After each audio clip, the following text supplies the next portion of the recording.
What's up, everybody? Welcome back to the channel. It is Carter Scotland Allen here, and today we're taking a look at the third entry in the Batman franchise with Batman Forever. Directed by Joel Schumacher and starring Val Kilmer as Batman himself. This was written by Lee and Janet Batchelor, as well as Akiva Goldsman. Batman faces off against two foes: the schizophrenic, horribly scarred former District Attorney Harvey Dent, aka Two-Face, and the Riddler, a disgruntled ex-Wayne Enterprises inventor seeking revenge against his former employer by unleashing his brain-sucking weapon on Gotham City's residents. As the Caped Crusader also deals with tortured memories of his parents' murder, he has a new romance with psychologist Chase Meridian. Alright, so for the directing of this film was once again directed by Joel Schumacher. Joel Schumacher took over after Tim Burton due to Warner Brothers finding that the Batman Returns Tim Burton sequel was just found a little bit too dark. Families didn't end up seeing it, so this was Warner Brothers' attempt at making Batman a more family-friendly figure, and it worked. I'm actually not a huge Joel Schumacher fan, and this movie doesn't help with that. It is my least favorite live-action Batman film, I think, ever made. There are some parts that I do enjoy. I think Schumacher had real heart when he was going to create these films. He knew that it needed to be something different and something that people could latch on to, but still felt similar to what they had known with Michael Keaton. He visibly went a very different direction than Tim Burton's films, which I'm glad, because had he done anything really similar to Tim Burton, people would have just said copycat, and it would have felt a little bit off. But I do have to give Joel Schumacher credit for really, kind of giving a new take, a new style. You have to try something different, and Tim Burton really killed it with those first two films, whether you are a big fan of them or not. Like, they were massive successes overall, and to redo or reboot Batman so quickly after Batman Returns, it would be a little jarring and a little scary. Schumacher really evolved the world of Gotham that we knew with Tim Burton's interpretations, and he just amped everything up with this new type of color palette and really a ton of practical, large set pieces. Schumacher was definitely going for a family-friendly film, and that is absolutely, 100% what we get in this film. There are some dark moments, but even then, they're really not bad, and they're no darker than some cartoons even. So I think Schumacher going for a more family-friendly Batman was something that was great at the time because it got people back into Batman, but it also ended up crumpling Batman because that's not what adults wanted to pay for. That's not what the longtime Batman fans wanted to see. These really were truly films made for kids and for families, and so I could see a lot of people being very upset with having these two semi-serious takes on Batman with the Michael Keaton, Tim Burton versions, and then going into this, it would be very jarring. Well, only 3 years later, this kind of just feels like a straight-up sequel, but with a recast of Batman, especially considering you have Michael Gough returning as Alfred, which he does again in the next film with another different Batman. So you could say that, the Tim Burton films are on their own, and then the Schumacher films are on their own. But even then, that doesn't kind of make sense. I just kind of feel like this is one group of 4 movies that's meant to be the same Batman, and there's so many issues with that in of itself because Catwoman was made to reappear, she didn't reappear, and just the love interest changes within every single film. It just does not work as a total cohesive story, but neither does this film work on its own. Honestly, it's such a lackluster watch, and really, if it didn't have this new color visual style, it would not have been as successful as it was. And I don't think it would have gotten a sequel. I think that had Schumacher planned out this story of Bruce and Batman, and had he known that he was going to do 2 or maybe possibly even 3 films, he would have been able to better plan and better develop these characters. I just that wasn't a thing at the time. There were no real cinematic universes, and there were no real franchises like that that would either recast or, and continue to tell a really developed story.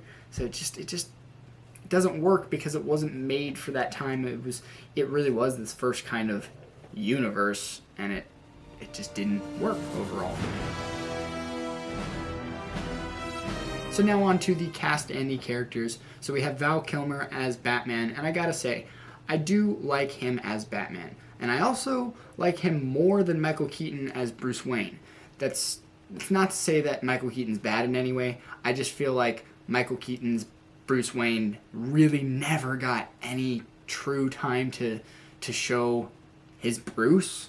It sounds so weird, but like there's only 2 scenes that I can think of in both of the Tim Burton films where Michael Keaton plays a really good Bruce Wayne, and that's when he's dancing with Selena Kyle in Batman Returns, and then the scene where he first meets Vicky Vale in Batman 1989.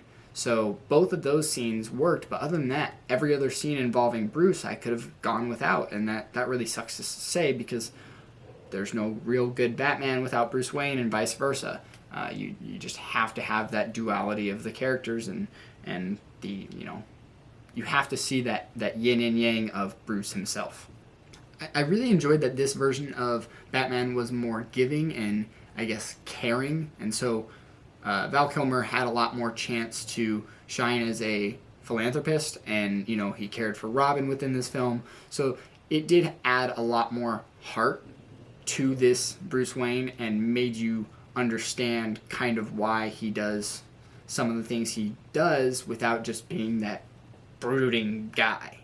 He may not be as overall charming as Michael Keaton's Bruce Wayne, but I think that the fact that they explored some of his duality of Bruce and Batman, it just works a little bit better than the 2 previous films.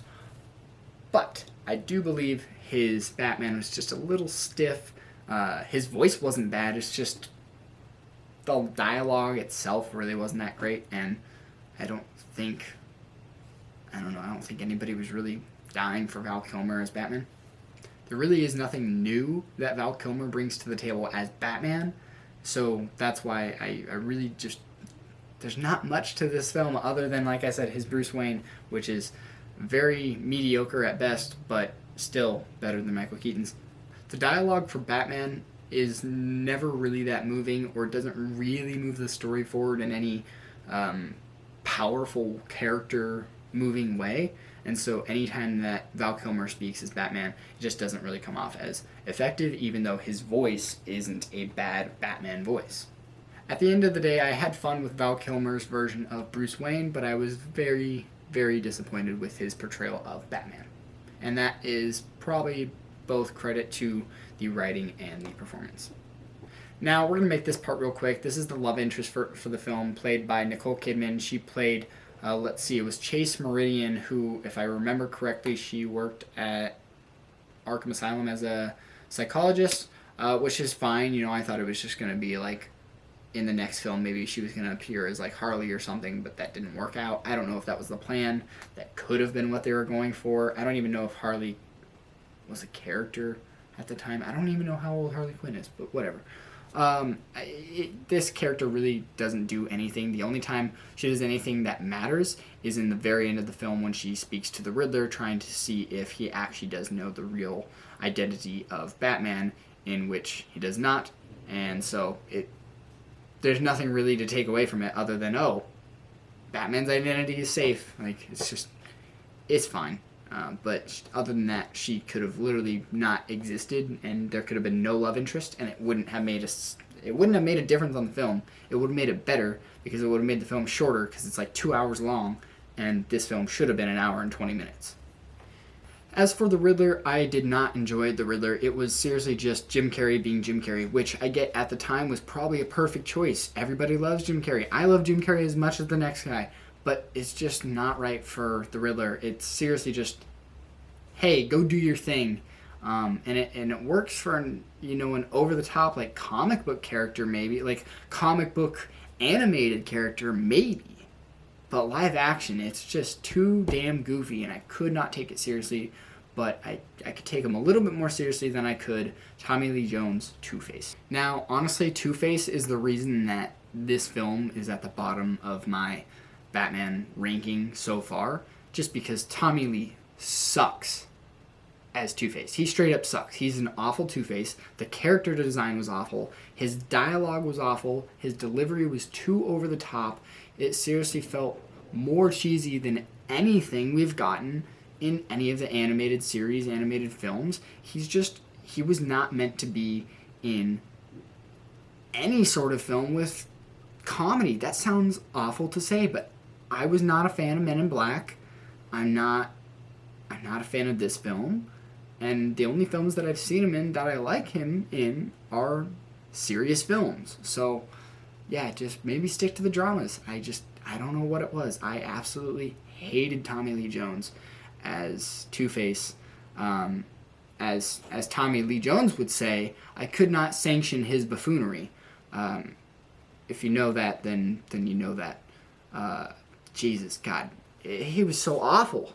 Tommy Lee Jones' Two-Face felt like something out of a Broadway adaptation of an Adam West version of Batman, if that makes any sense. It just, like, the character design, the dialogue itself, his performance itself was totally like a stage performance of somebody trying to be Two-Face, and it was just dog shit. There wasn't a single scene in the entire film that I enjoyed with Two-Face in it. There were no redeeming qualities of Two-Face. Now, as for Chris O'Donnell as Robin, I have to say I did enjoy his Robin. Is he the best Robin? No. Is he too old to play Robin? Yes. Is his costume design perfect? No. But it was a fun and honestly probably a good way to introduce Robin to people. I know that sounds weird considering a lot of people hate his Robin, but I think the general public seeing Chris O'Donnell being, he was semi-popular at the time, and then the outfit overall wasn't that bad except for the nipples. But I did enjoy his costume overall, and I enjoyed his origin story overall. His origin story is easily the darkest part of this film, with, the Flying Graysons falling to the ground, and it's not necessarily graphic, but I could see, plenty of kids being quite sad or upset with that scene, just because you don't see really anything happen, but you just know that Robin's family died in front of all these people, and it is a dramatic moment, and it does work. It's probably the only moment in the film that I truly enjoyed and was like, oh, that's kind of cool. Michael Gough is back once again. I think I'm pronouncing it right, but Michael Gough, is back again once as Alfred, and he did a great job. He's always really sweet and charming as Alfred, and it works for these earlier Batman films just because they were so family friendly, and that version of Alfred really does kind of hit home and stick with you. Even his dialogue wasn't that great, wasn't that like in depth, but anytime that this Alfred was on screen, I enjoyed it.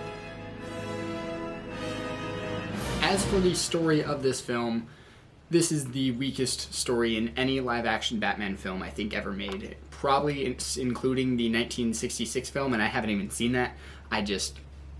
Wow. This film is really bad. I truly think about a half an hour could have been cut from this 2-hour film, and honestly, maybe 40 minutes. Like, this should have been an hour and 20-minute film. Just cut it at that. Leave out Two-Face.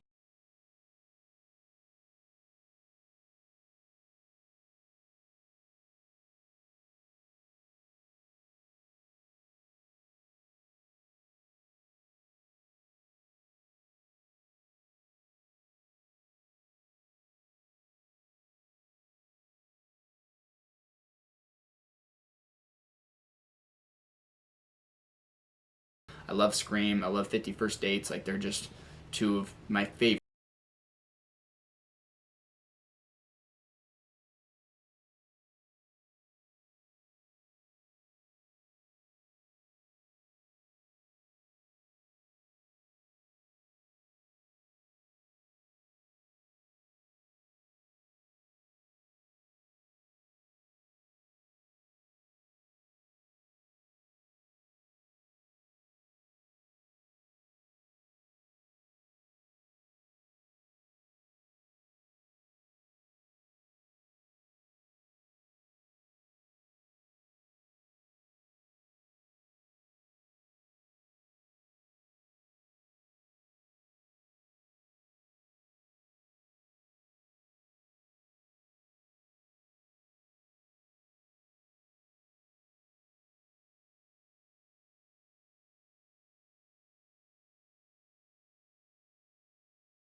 As for the cinematography, I thought this film looks fine. I love these set pieces. Like, they are really fun to look at. The colors are fun, and that's the only reason that this film works, is that they went with a different cinematic look. Had you stuck with the same Tim Burton style and had this script, people would have lost their shit.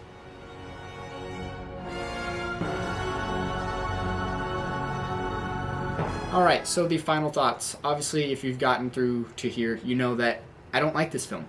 It is my least favorite Batman film so far. I don't know if Batman vs. Superman is going to be lower than this. I couldn't imagine so, because this one is just actually terrible. I would say the only reason anybody should buy this film is if you are in love with it, like you actually are in love with this film, or if you are truly collecting every single live action Batman or every single piece of Batman media. Like, that's the only reason anybody should own this film. It's so not good. It's streaming on Hulu right now, so if you want to watch it going into the Batman 2022, this is a great example of what not to do. And I obviously, looking at the trailers for the new Batman, I don't think that will have any resemblance to this, so I'm not worried. This is not important to see going into the new Batman. I honestly don't think any of these Batman films will be important to see or rewatch going into it. I just think, being a Batman fan, it's fun to rewatch these. That way, when we go into the new one, we can truly see, or if it is a new take, or if there's overlapping themes and other things like that. Which obviously, there's always going to be overlapping themes with Batman, because it's Batman and you have to do certain things a certain way with his character. So I know I'm babbling, but yeah, this was Batman Forever. If you haven't seen it, honestly, just don't watch it. Well, yeah, that was my review for Batman Forever. Once again, if you haven't seen this film, there's just no point in watching it unless you are 100% going to see the new Batman film. And in that case, even then, it's still not, like, if you're going to see that film, you don't need to watch any of the other Batmans. But if you're going to watch all of the Batman films, then you gotta include this one, unfortunately. It's awful. Let me know what you guys think in the comments below. Did you like Jim Carrey? Did you like Tommy Lee Jones? My phone's going off telling me to stop this review because this film is awful. I talked for like 20 minutes. I gotta trim this thing down. So thank you guys so much for watching. I'm Carter Scotland Allen, and I will see you in my Batman and Robin review.